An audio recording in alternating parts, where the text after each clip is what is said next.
To anyone who knows me, it's no secret that I love Adventure Time. As a hardcore fan, I can clearly recall classic episodes like What Was Missing and Remember You, and it's likely attributed to the emotional impact episodes like that had on me when they aired. My memory is a little hazy, but I remember going dark on Adventure Time around seasons 7 through 9, and before the show's end in 2018, I figured I should get caught up seeing as my favorite show is about to end. I was a huge fan of how the final seasons primarily focused on episodes moving the overarching plot of the show forward. They rarely deviated from this formula, and even some quote-unquote filler episodes evoked the same visceral emotional feeling out of me as the ones previously mentioned. And one episode that fits this description perfectly is Season 8's Bun Bun.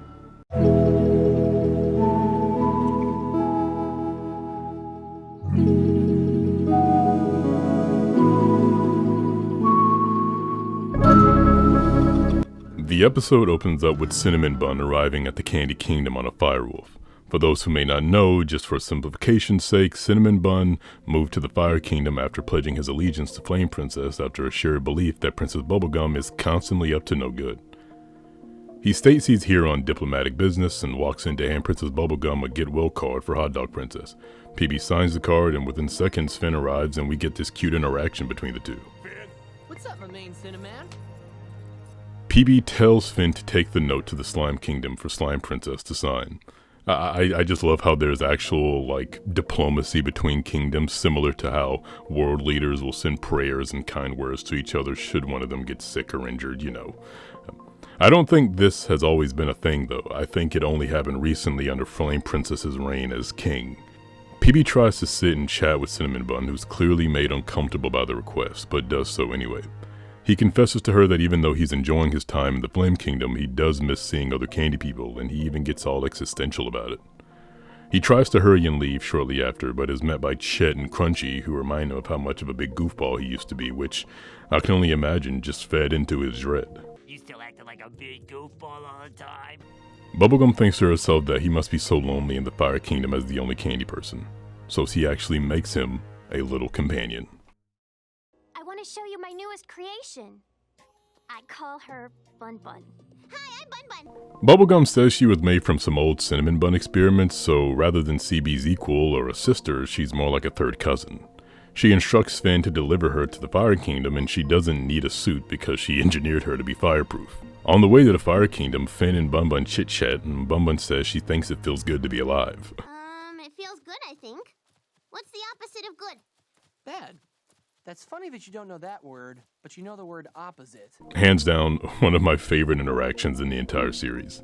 Finn stops to eat some trail mix, and Bun Bun, instead of eating it, puts it on her head because, of course she does. The trail mix attracts some nearby chipmunks, and she chases them around, calling them her friends because, of course she does. Look! I made friends! When they arrive at the Fire Kingdom, CB and Flame Princess greet them at the entrance. I'm Bun Bun. Are you a chipmunk? No. Finn tells Cinnamon Bun that Bun Bun is supposed to be like his squire or something, and he genuinely looks so happy to have another person that looks like him. But since Bun Bun was made by Bubblegum, she has to go through some security checks. Turn around. Jump back. Jump forward. Reach for the sky.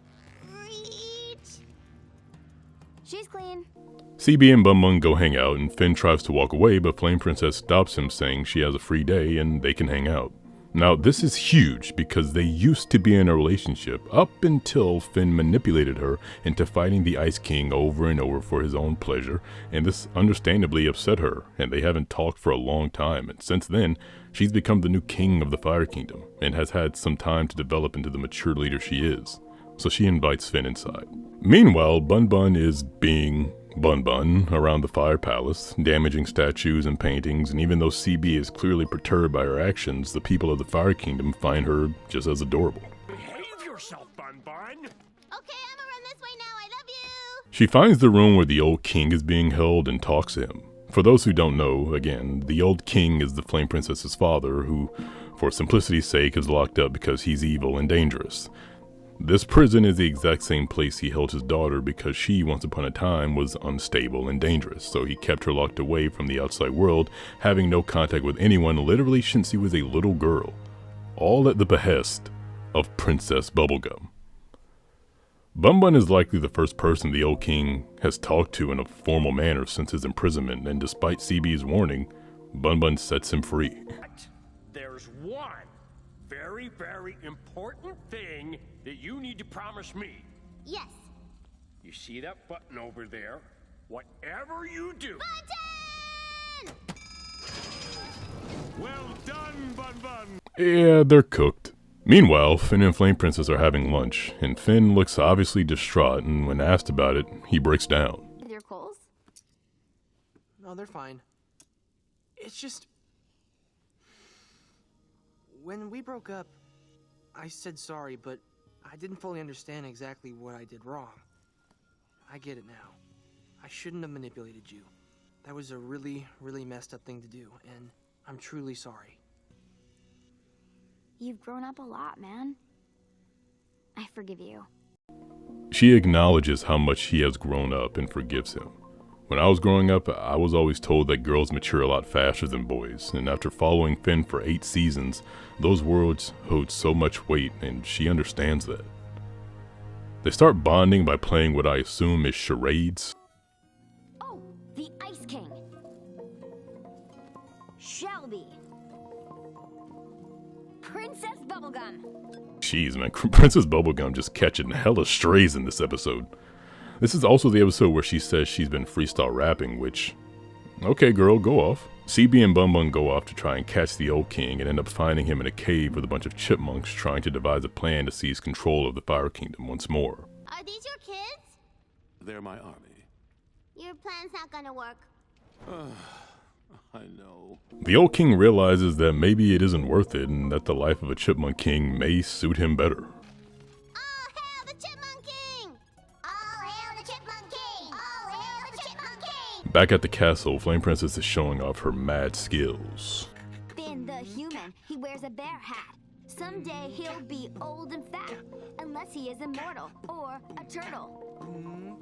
'Cause turtles always look old. Good glob, girl. I think the Flame Kingdom just got a lot hotter after that.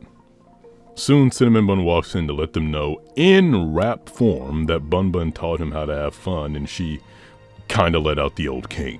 What? It's okay. He's in a chipmunk cave. It's nice.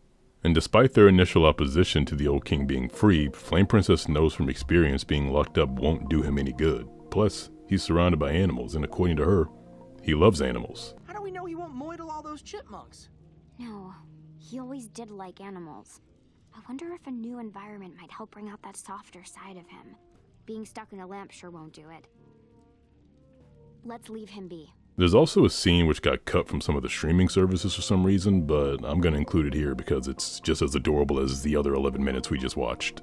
Dear Cinnamon Bun, I have a dog now. His name is Cinnamon Bun. Love, Bun Bun. There is no denying that Bun Bun was the crux of this episode.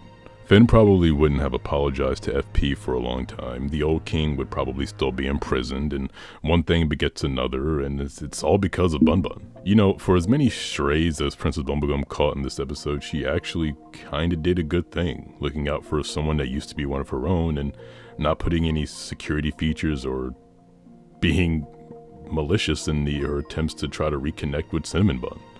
A big part of why I fell in love with Adventure Time is despite its wacky, sometimes extraordinary characters, a lot of their stories and arcs are most times very related and grounded. Finn and Flame Princess are still kids at this point. Teenagers to be exact. I never had this level of emotional maturity at that age, so to see it portrayed in this way made me really happy. I know what it's like to be separated from a former partner and not speak to them for a while. Until that while fades, and once we reconnect, we realize that time was all we needed, because it really does heal all wounds, and these two have had a lot of time between the breakup. I was a Finn and Flame Princess stan, and it absolutely broke my heart when the two broke up. But now I'm just glad that they're friends again. I forgive you. Awesome. Adventure Time is my feel-good show. I always play it when I'm feeling down, which is most of the time, and a big part of that is due to its characters, and Bun Bun was such an unexpected, adorable gift.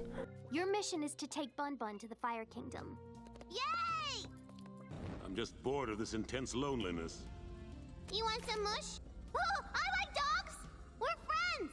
But first, I'll need to know exactly how evil you are. I'm 100% evil. What's evil? Free! Free is good, right? No, this is bad. We have to catch him. Catch! Wanna see me do a flip? Wow. And I'll be the royal dog petter!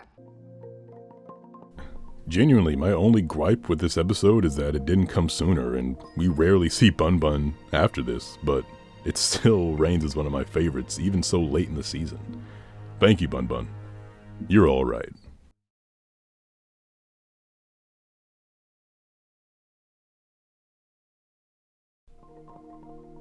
In all seriousness, I think that Bun Bun is a beautifully written piece of fiction that sees a bunch of characters move forward in their life.